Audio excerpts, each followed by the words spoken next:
আসসালামু আলাইকুম প্রিয় ফুটবল ফ্যান্স। উরুগুয়ের বিপক্ষে সেকেন্ড হাফে খুবই উদ্যমী ফুটবল খেলেছে আর্জেন্টিনা এবং সেটার প্রশংসা অবশ্যই করতে হবে। যদিও কোচ লিওনেল স্কালোনি ক্লিয়ারলি বলেছেন এখনও উন্নতির অনেক জায়গা তিনি দেখতে পান। সেটার আলোকে আসলে বোঝার চেষ্টা করব যে ইন্ডিভিজুয়াল লেভেলে কোন প্লেয়ার কেমন খেলেছেন, কি রোলটা প্লে করেছেন। তবে তার আগে প্রতিপক্ষ কোচ উরুগুয়ের আর্জেন্টাইন কোচই মাস্টার ক্লাস কোচ মার্সেলো বিয়েলসার একটা উক্তি সবার সামনে তুলে ধরতে চাই। তিনি বলেছেন, আপনারা যদি মনে করেন যে এই দলটাতে শুধুমাত্র শুরুর একাদশে যারা খেলেন তারাই খুব ভালো, ব্যাপারটা এমন নয়। আর্জেন্টিনার কাছে এমন একটা স্কোয়াড আছে যেখানে বেঞ্চে যারা আছেন তাদের মানও খুব ভালো এবং এরা একে অপরের অনেক কাছাকাছি।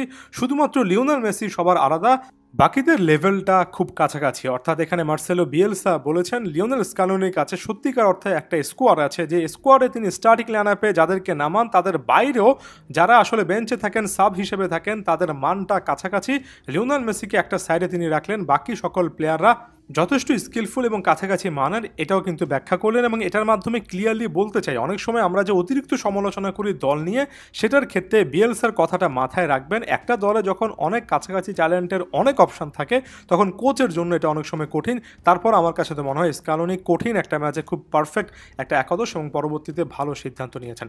এখন ইন্ডিভিজুয়াল পারফর্মারের ক্ষেত্রে যদি চলে যাই, এমিলিয়ানো মার্টিনেজ খুব ভালো একটা ম্যাচ কাটিয়েছেন। খুব বড় রকমের সেভ তাকে করতে হয়নি, শুধুমাত্র দুটোই ডাইভিং সেভ করেছেন। তবে আর্জেন্টিনা জার্সিতে 50টা ম্যাচ খেলতে নেমেছেন, আজকে 36টা ম্যাচে তিনি ক্লিন শিট রাখলেন। এই ম্যাচটা সহ এমি মার্টিনেজের এই ম্যাচের পারফরমেন্সকেও কিন্তু প্রশংসায় ভাসাতে হবে। বেশ কয়েকটা অ্যাকুরেট পাসও জেনারেট করেছেন। সব মিলিয়ে এমি মার্টিনেজ তার মতোই পারফরমেন্স দিয়েছেন। এরপর সেন্টার ব্যাক টু হিসেবে ক্রিস্টিয়ান রোমেরো এবং নিকোলাস ওটামেন্ডির শুরুর দিকে ভীষণ রকমের চাপ ছিল, সেটা তারা খুব ভালোভাবে কিন্তু সামলে নিয়েছেন। যেমন আলাদা করে বলতে গেলে ক্রিস্টিয়ান রোমেরোকে পাসিংও কিন্তু অনেক ভালো করতে হয়েছে। 86% পাসিং অ্যাকুরেসি ছিল, চারটা ক্লিয়ারেন্স তিনি করেছেন ডিফেন্সিভলি, 3টা ইন্টারসেপশন করেছেন, 11টা ডিফেন্সিভ অ্যাকশন তাকে নিতে হয়েছে, একটা হেডেড ক্লিয়ারেন্স। রোমেরো তার জায়গায় ভালো ফুটবল খেলেছেন। নিকোলাস ওটামেন্ডিকে কেন্দ্র করে অনেকের মধ্যে একটা বড় রকমের হেডট্রেড দেখতে পারি এবং আমি নিঃসন্দেহে বলতে পারি তারা হয়তোবা ক্লাব ফুটবলে নিকোলাস ওটামেন্ডিকে বর্তমান সময়ে দেখেন না।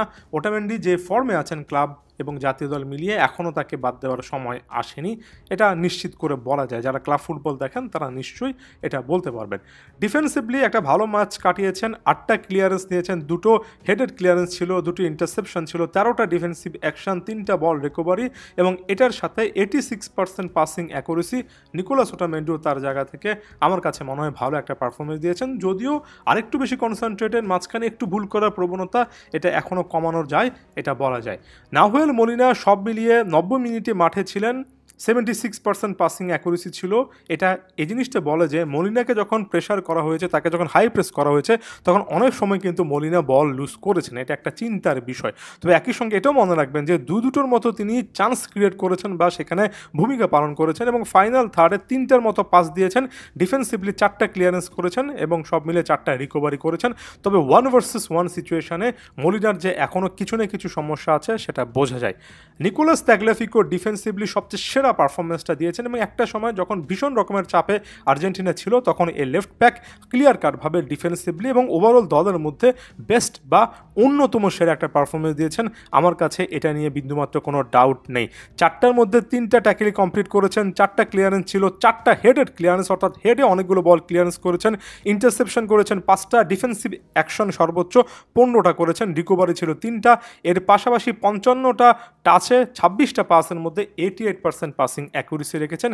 এটা তাগলিয়াফিকোর দুর্দান্ত একটা পারফরমেন্সের ম্যাচ ছিল। মিডফিল্ডে যদি আসি, লিয়ান্দ্রো পারাদেস খুব ভালো বলে ডিস্ট্রিবিউশন করেছেন 88% পাসিং অ্যাকুরেসি রেখে এবং সব মিলে যত সময় গিয়েছে পারাদেস এটার সাথে মানিয়ে নিয়েছেন এবং ডিফেন্সিভ পাসিং দুই জায়গা থেকে অর্কেস্ট্রেটর রোলটা প্লে করেছেন এবং সব মিলিয়ে লিয়ান্দ্রো পারাদেসের আমরা আরও একটা খুবই ভালো ডিফেন্সিভ মিডফিল্ডের পারফরমেন্স দেখলাম। অ্যালেক্সিস ম্যাক অ্যালিস্টার শুরুর দিকে মানিয়ে নিতে কষ্ট হলেও সেকেন্ড হাফে এসে অনেকগুলো দুর্দান্ত পাস খেলেছেন আলভারেজ আলমাদার সাথে। আলভারেজ আলমাদার একটু পেছনে থেকে একের পর এক ওয়ান টাচ পাসিং অপশান তিনি কিন্তু দিয়েছেন। ফাইনাল থার্ডও 4টা পাস জেনারেট করেছেন, একই সঙ্গে 4টার মতো রিকভারি ও করেছেন, দুটো ডুয়েলসও জিতেছেন। ম্যাক অ্যালিস্টার তার সেকেন্ড হাফের অল্প কয়েক মিনিটের পারফরমেন্সে ফার্স্ট হাফের ঘাটতিটা পুড়িয়ে নিয়েছেন। তবে যিনি খুব একটা বেশি মিডফিল্ডে নজর করতে পারেননি তিনি এনজো ফার্নান্দেস। সব মিলিয়ে 49টা পাসের মধ্যে 11টা মিস করেছেন যেখান থেকে বিপদ হতে পারত। এনজো ফার্নান্দেসের কাছ থেকে আরেকটু ভালো পারফরমেন্স আশা করছিলাম, তবে ফাইনাল থার্ডেও তিনি কিন্তু 9টার মতো পাস দিয়েছেন, এটাও মনে রাখতে হবে। তবে এনজো যে লেভেলের কন্ট্রিবিউট করেন, যেভাবে কন্ট্রোল করেন, সেটা দেখা যায়নি, এটা দেখা গেলে আরও ভালো হতে পারত। জুলিয়ান সিমিওনি আমার কাছে মুভমেন্টের জায়গায় বেশ ভালো একটা পারফরমেন্স দিয়েছেন, যদিও খুব একটা বেশি তিনি জায়গা মতো বল পেয়েছেন সেটা বলার সুযোগ নেই। সব মিলে 37টা টাচ ছিল, যার মধ্যে অপোজিশন হাফে 8টার মতো টাচ নিয়ে প্রতিপক্ষর ডিফেন্সটাকে ব্যস্ত রাখার চেষ্টা করেছেন। তবে যদি মিডফিল্ড থেকে আরেকটু সাপোর্ট পেতেন, জুলিয়ানো সিমিওনির ইম্প্যাক্টটা আরেকটু বোঝা যেত।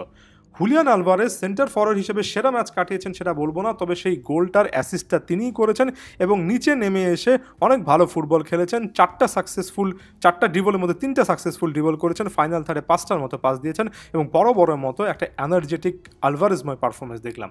আলমাদা যে শুধুমাত্র গোল করেছেন ব্যাপারটা এমন নয়, এর আগের একটা ভিডিওতে বলেছি 36টা পাসের মধ্যে 34টা কমপ্লিট করে 94% পাসিং অ্যাকুরেসি এবং অনেকটুকু নিচে নেমে এসে যেভাবে আসলে ক্রিয়েটিভ রোলটা প্লে করেছেন সেটার প্রশংসা করতে হবে। সেটা নিয়ে তো আলাদা একটা ভিডিওই বানালাম।